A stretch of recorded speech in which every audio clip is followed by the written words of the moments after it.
하나님의 말씀 봅니다. 하나님의 말씀은 마가복음 15장 33절에서 41절까지의 말씀을 교독합니다. 신약성경 84페이지에 있습니다.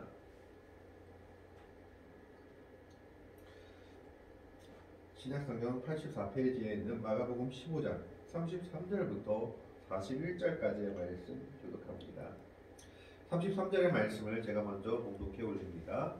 제6시가 되매 온 땅에 어둠이 임하여 제9시까지 계속하더니 제9시에 예수께서 크게 소리치되 엘리 엘리 라마 사박다니 하시니 이를 번역하면 나의 하나님 어찌하여 나를 버리셨나이까 하는 뜻이라. 곁에 섰던 자 중 어떤 일들이 듣고 이르되 보라 엘리야를 부른다 하고 한 사람이 달려가서 힘에는 신 포도주를 적셔 갈대 깨어 마시게 하고 이르되 가만두라 엘리야가 와서 그를 내려주니 보다 하더라. 예수께서 큰 소리를 지르시고 숨지시니라.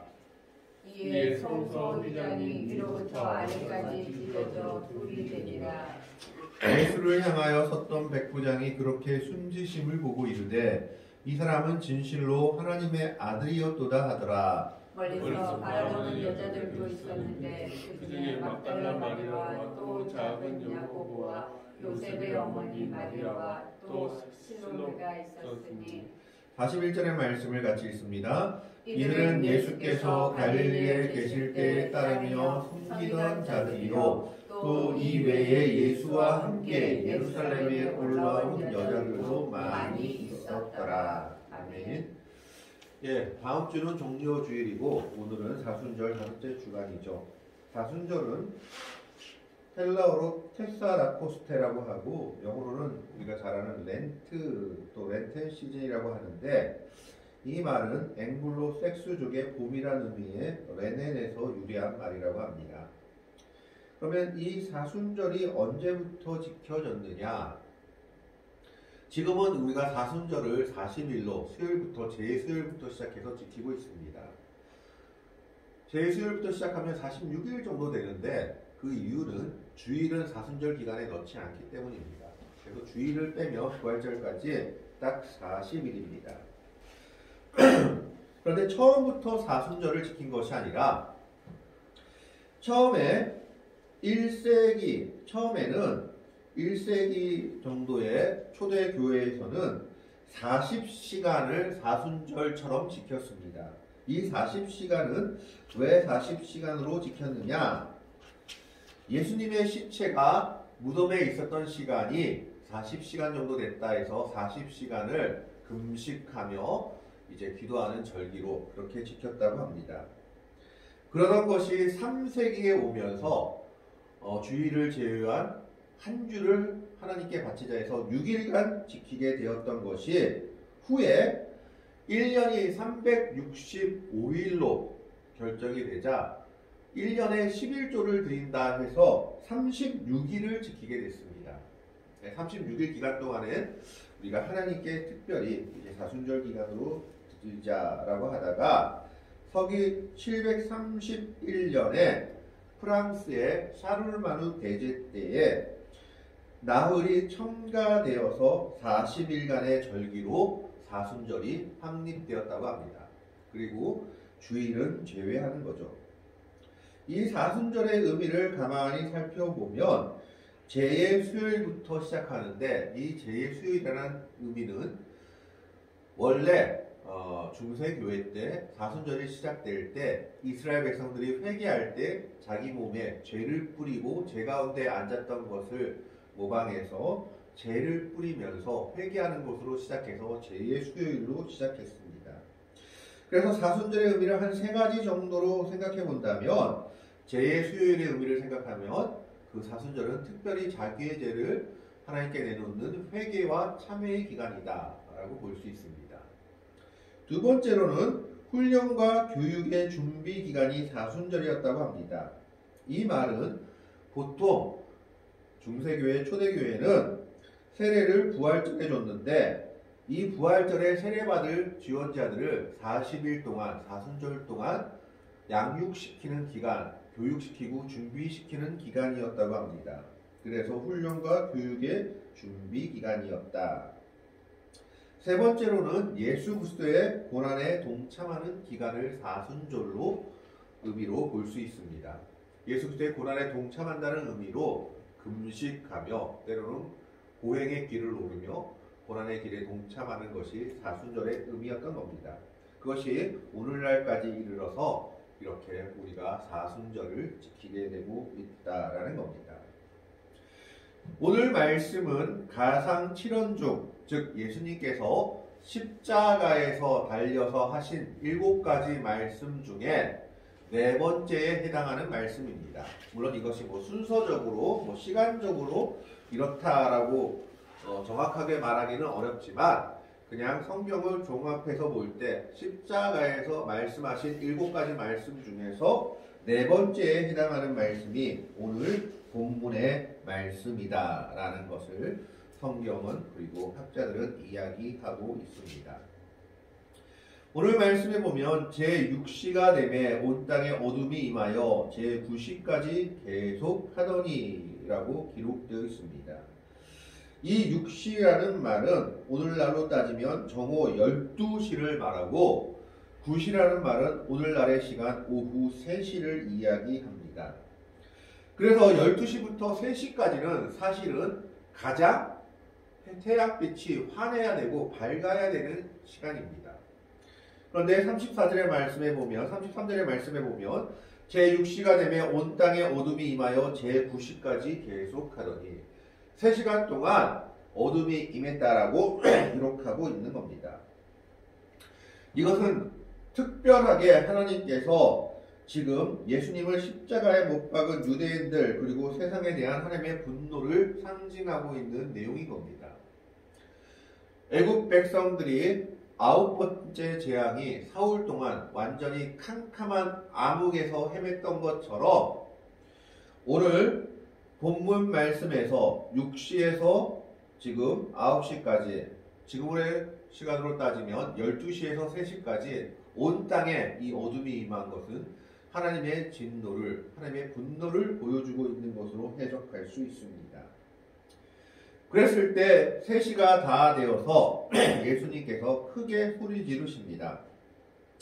34절의 말씀에 보면 제9시에 예수께서 크게 소리 지르시되 엘리 엘리 라마 사박다니 하시니 이를 번역하면 나의 하나님 어찌하여 나를 버리셨나이까 하는 뜻이라.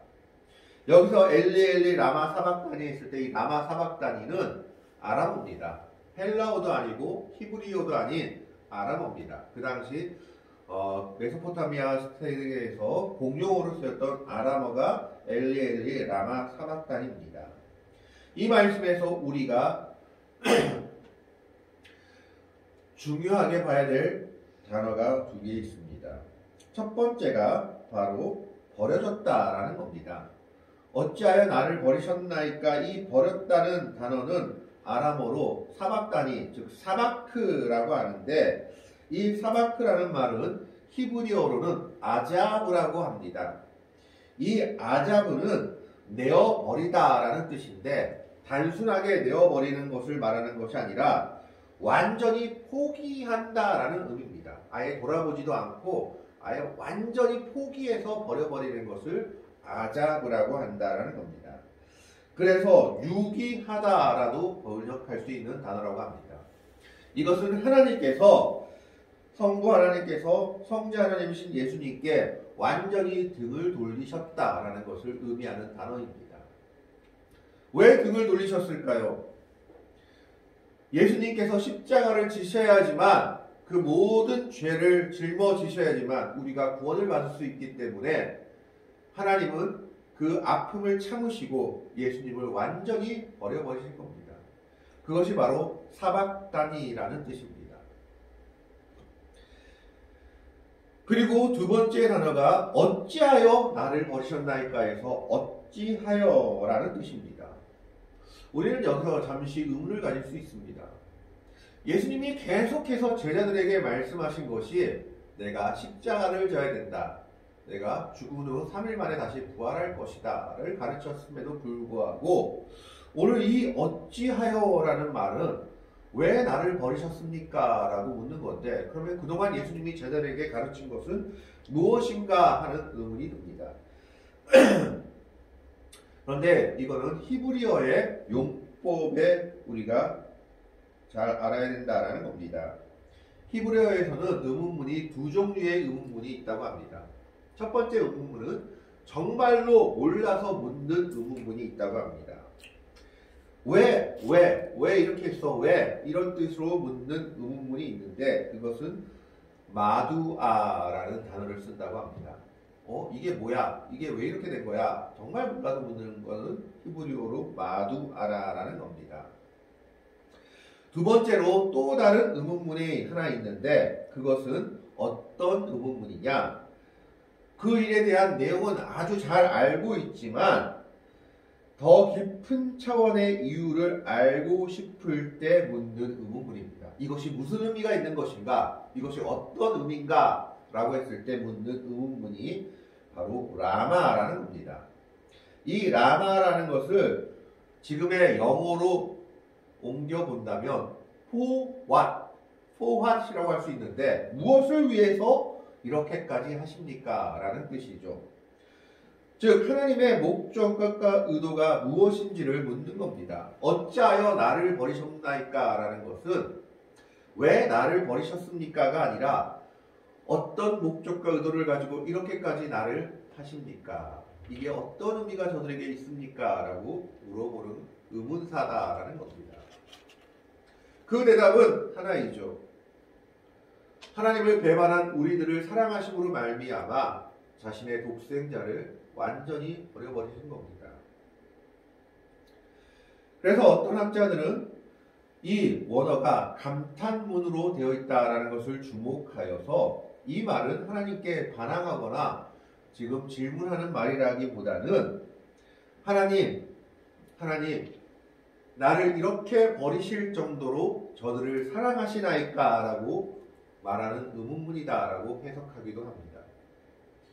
즉 하나님의 독생자를 이렇게 버리실 정도까지 백성들, 인간들을 사랑하심으로 그 사랑을 보이십니까? 라고 묻는 것이다 라는 겁니다.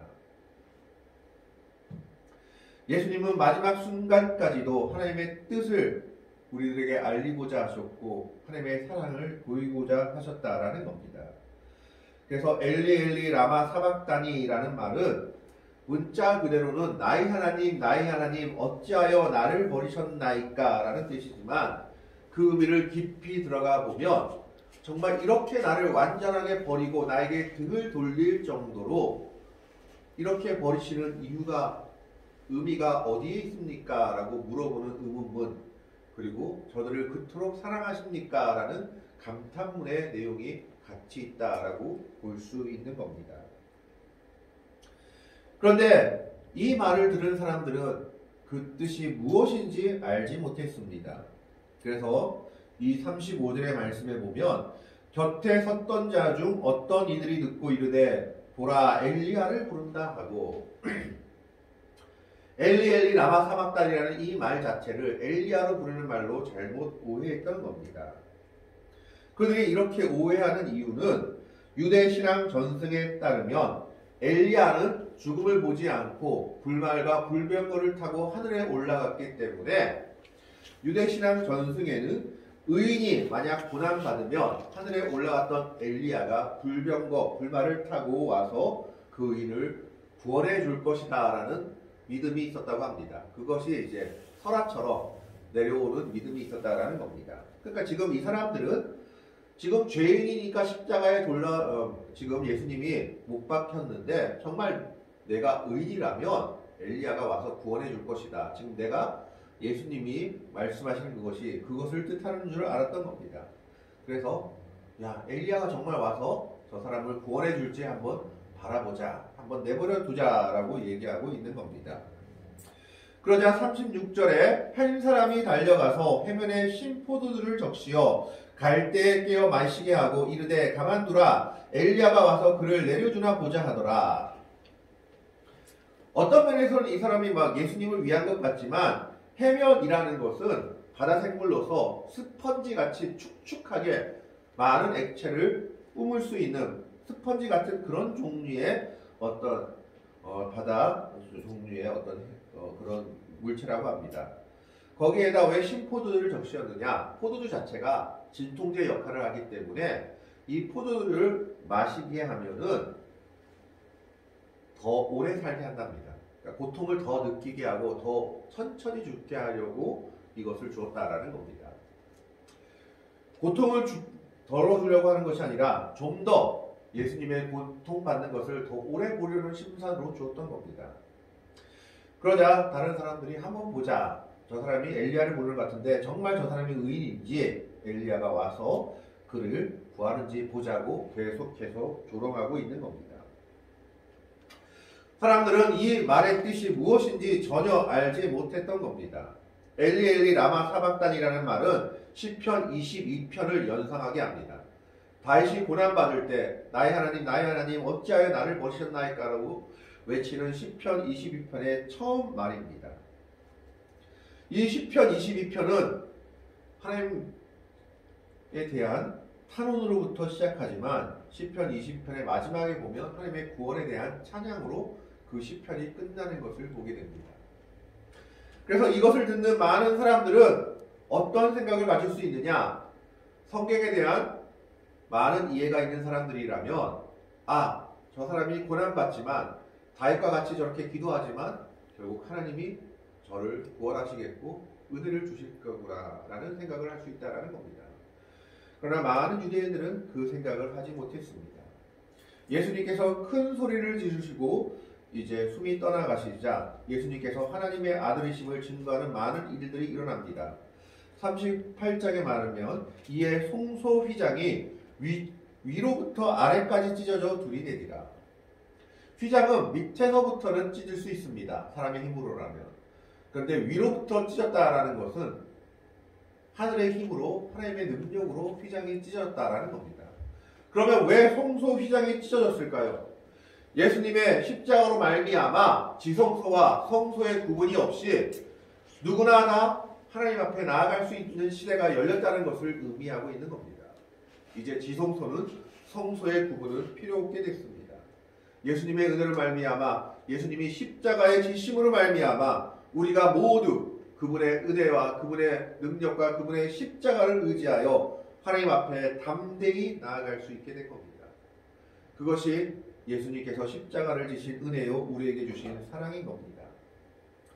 이것을 보고 이방인이었던 백부장이 고백합니다. 39절의 말씀에 보면 예수를 향하여 백부장이 그렇게 숨지심을 보고 이르되 이 사람은 진실로 하나님의 아들이었도다. 이방인조차 믿음의 고백을 하게 만드는 예수님의 죽음의 역사를 바라보고 있는 겁니다. 하나님은 독생자이신 예수님은 우리를 구원하시기 위해서 철저하게 버리셨습니다. 아예 등을 돌려버리셨던 겁니다. 그래서 예수님은 하나님께 엘리 엘리 라마 사박단이라고 외치십니다. 나의 하나님 어찌하여 나를 버리셨나이까? 나를 버리신 목적과 의도가 그 이유가 무엇입니까? 나를 이렇게 철저하게 버리실 정도로 저들을 사랑하시나이까? 라고 말하고 있는 겁니다. 예수님의 십자가는 우리를 위한 십자가입니다. 하나님은 우리를 구원하시기 위해서 자신의 독생자를 철저하게 버리시고 외면하시고 등을 돌리셨습니다. 그 십자가의 은혜 때문에 성소 휘장이 위에서부터 아래까지 찢어져서 이제 성소와 지성소의 구분은 없어지게 되고 우리가 예수님의 은혜를 붙잡고 십자가를 붙잡고 담대히 하나님 앞으로 나아가게 될 수 있게 된 것이요 구원의 은혜를 받게 되고 영생을 얻게 된 겁니다. 죄 없으신 예수 그리스도께서 그 죄를 극복하지 못하는 우리들을 위해서 우리를 죄에서 구원하기 위해 십자가를 지신 겁니다. 그 은혜 때문에 그 예수님의 고난과 십자가로 인해서 우리는 하나님 앞에 담대히 나아갈 수 있게 되었고 구원의 은혜를 받게 되었고 영생을 얻게 된 겁니다. 그 사랑을 우리는 항상 기억하며 주님께 고백하며 감사하며 살아야 합니다. 예수님은 오늘 엘리 엘리 사박단이라고 외치실 정도로 하나님께 철저하게 버림받으셨습니다. 그 이유는 한 가지입니다. 하나님께서 우리들을 사랑하셔서 우리들을 구원하시기 위해서 자신의 독생자를 아낌없이 십자가에 내어주신 겁니다. 오늘 우리는 이 사순절 기간을 맞아서 그 하나님의 사랑, 그 주님의 은혜, 그 주님의 십자가의 고난을 생각하며 그 뒤를 따라갈 수 있는 믿음의 길을 걸어가며 항상 감사함의 생활을 이어갈 수 있는 복되고 아름다운 믿음의 백성들이 될 수 있기를 주님의 이름으로 간절히 축원합니다. 아멘. 기도하겠습니다. 하나님, 오늘은 주님의 십자가를 바라봅니다.